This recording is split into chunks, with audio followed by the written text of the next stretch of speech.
Hey guys, welcome to a new video. বহুত দিনৰ পাছত আকৌ ভিডিঅ' লৈ আহিছোঁ আজি।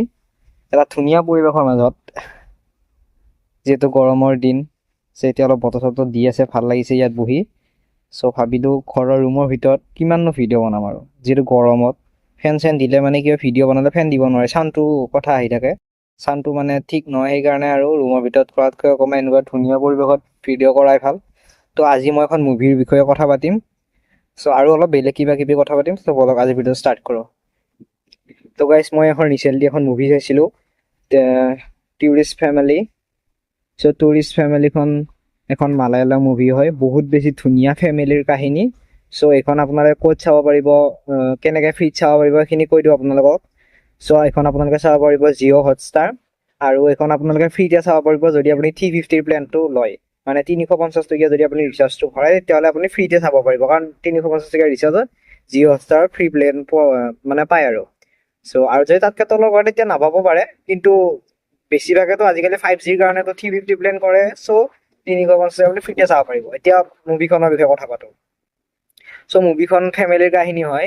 মানে কাহিনীটো এনেকুৱা ধৰণৰ যে শ্ৰীলংকাৰ পৰা সেই ফেমিলিটো আহে আমাৰ ইণ্ডিয়াত থাকিব। তাৰপিছত কেনেকে মানে তেওঁলোকে ওচৰৰ যিমান মানে নেইবাৰ্ছবোৰক কেনেকে এটা একলগ কৰি, মানে কাহিনীটো বহুত বেছি বিউটিফুল। এতিয়াতো বহুত আপোনাক নকওঁ, কাহিনীটো মেইন থিং হৈছে শ্ৰীলংকাৰ পৰা আহে ফেমিলিটো, আহি কিনে ইণ্ডিয়াত মানে থাকিবলৈ লয়, আৰু তেনেকুৱা ধৰণৰ কাহিনী। আপোনালোকে চালে মানে স্ক্ৰীন প্লে ইমান বেছি ধুনীয়া, ৰাইটিংটো বহুত বেছি ধুনীয়া, কাৰণ ইমান ধুনীয়াকে লিখিছে। আপোনালোকে চালে একদম ডিটেইলত আপোনালোকে গম পাব, আৰু একদম বহুত বেছি ডিটেইলত ধুনীয়াকে লিখিছে। আপোনালোকে যেতিয়া চাব তেতিয়া গম পাব। আৰু আপুনি এইখন চোৱাৰ পিছত আপোনাৰ ফেমিলিৰ কথাটো মানে আপুনি গম পাব, আৰু আপোনাৰ ভাল লাগিব চাই, হেপী এটা ফিলিং আহিব লাষ্টত। আৰু বহুত বেছি বিউটিফুল মুভি, একদম ধুনীয়া ধুনীয়া ৰাইটিং, ধুনীয়া ডাইৰেকশ্যন, ধুনীয়া স্ক্ৰীন প্লে, এণ্ড এক্টৰ বোৰে ইমান ধুনীয়া এক্টিং কৰিছে, চালি একদম ৰিয়েলিষ্টিক এক্টিং। মানে আপোনালোকে চালে গম পাব, একদম ধুনীয়া ৰিয়েলিষ্টিক এক্টিং।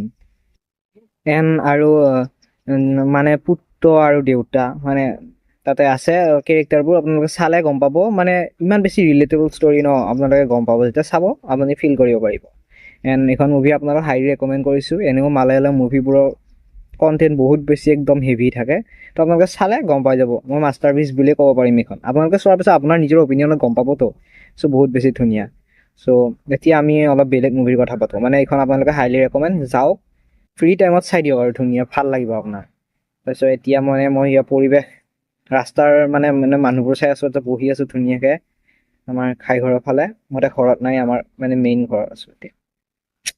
বলক আমি, যিহেতু চিতাৰে জমিন পৰা ৰিলিজ হৈছে দুদিনমান আগত, মই ফাৰ্ষ্ট শ্ব' চাম বুলি ভাবিছিলোঁ, পিছে কিবা কাৰণত চাব নোৱাৰিলোঁ। এতিয়া মই মানে এইকেইটা দিনৰ ভিতৰত চাম, আৰু চাই কিনে আপোনালোকক। আৰু চিতাৰে জমিনখন বহুত ধুনীয়া হৈছে, চিতাৰে জমিন পৰখন, সেইকাৰণে চাবলৈ মই বহুত এক্সাইটেড হৈ আছোঁ। যাম, যাই কিনে চাম, চাই কিনে আপোনাক ধুনীয়াকৈ আকৌ ৰিভিউটো দিম। বাকী সেয়াই, আৰু আপোনালোকৰ ছামাৰ ভেকেশ্যন কেনেকুৱা গৈছে ক'ব। ছামাৰ ভেকেশ্যন এতিয়ালৈকে হোৱা নাই বাৰু, আমাৰ হৈ আছে, আমাৰ পৰীক্ষা চৰীক্ষা শেষ হৈছে। সেইকাৰণে 2 মাহ মানে হ'ল, আমাৰ 2 মাহ মান বন্ধ। আৰু এতিয়া ক'তো যোৱা নাই। আমাৰ শ্বৰ্ট ফিল্ম বনাব লাগিব, শ্বৰ্ট ফিল্ম বনোৱাৰ প্লেন কৰি আছোঁ, এনেকৈ কৰিম আৰু কিবা এখন। বাকী এনেকৈ চলি আছে। চিতাৰে জমিন পৰা চাব যাওঁতে আপোনালোকক দিম বাৰু ভিডিঅ'। তেনেকৈ চলি আছে। বাকী আজিৰ ভিডিঅ'টো এইখিনিয়ে। আপোনালোকৰ কেনেকুৱা চলি আছে ক'ব। থেংক ইউ ফৰ ৱাটছিং, বাই।